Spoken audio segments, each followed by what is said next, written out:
On Wednesday, June 11th, 2 days after US and Chinese delegations sat down to discuss trade and tariffs in London, a triumphant Trump claimed that the US-China trade deal is done.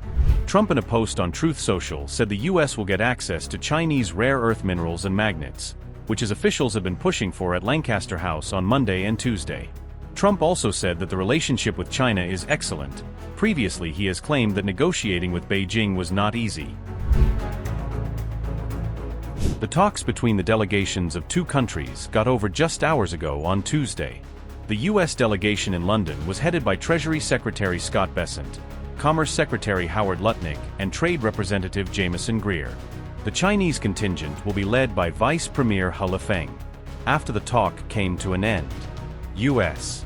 Commerce Secretary Howard Lutnick said the agreement reached in London would remove some of the recent U.S. export restrictions, but Lutnick did not provide details after the talks concluded around midnight London time, 23 o'clock GMT.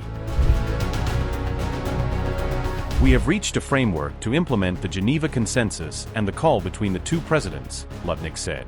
The idea is we're going to go back and speak to President Trump and make sure he approves it. They're going to go back and speak to President Xi and make sure he approves it, and if that is approved, we will then implement the framework.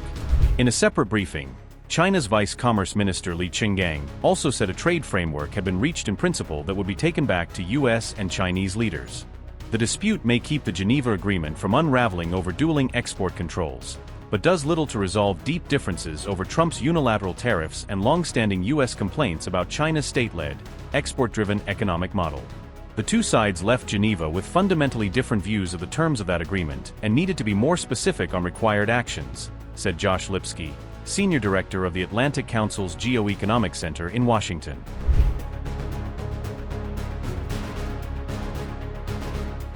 The second round of US-China talks was given a major boost by a rare phone call between Trump and Chinese President Xi Jinping last week, which Lutnick said provided directives that were merged with Geneva Truce Agreement. Customs data published on Monday showed that China's exports to the US plunged 34.5% in May, the sharpest drop since the outbreak of the COVID pandemic. While the impact on US inflation and its jobs market has so far been muted, tariffs have hammered US business and household confidence, and the dollar remains under pressure. The deal could not have come at a better time for the US, as paucity of rare magnets and minerals had started impacting auto production.